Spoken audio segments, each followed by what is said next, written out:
Meie eelmise nädala saates vaatasime ja rääkisime sellest, kuidas värviti seda sümpaatset palkmaja siin minu taustal.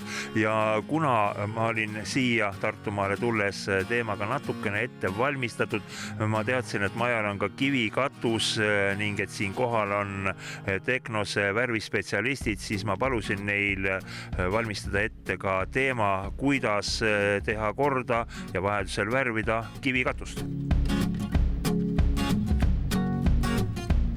Selle konkreetse maja katus sai lihtsalt samblast puhastatud ja väga ilus aluspind tuli välja, kuid kuidas ühte katust korda teha, kui ta on sammaldunud, võib-olla tuhmunud, tolmunud, mida taga ette võtta? Esimese asjana tuleks see sammal sealt eemaldada. Sellest samblagi eemaldamisest üksinda ei piisa, sest sammal on selline, et kui tema poor jääb sinna kivisse sisse, siis hakkab ta ka sealt edaspidi väga kiiresti tulema. Seega oleks vaja talle teha keemiline pesu.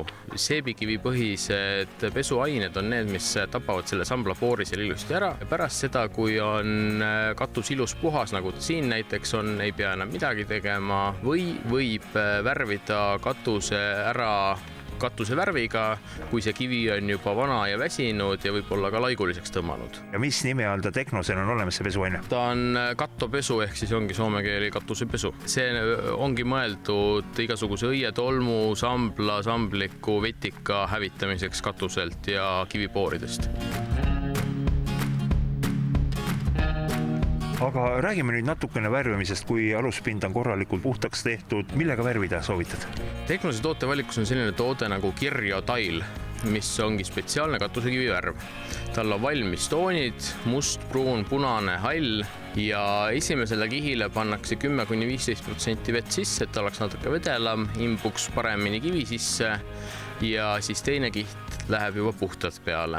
Ja tund aega on tolmukuiv ja 8 tundi üle värvitav ja 3 tunni pärast talub vihm. Samamoodi nagu fassaadi ei tasu katust värvida laus päikese käes, vaid pigem siis, kui on pilvealune ilm või on see päike selle katuse osa pealt ära keeranud ja see katus on jõudnud maha jahtuda.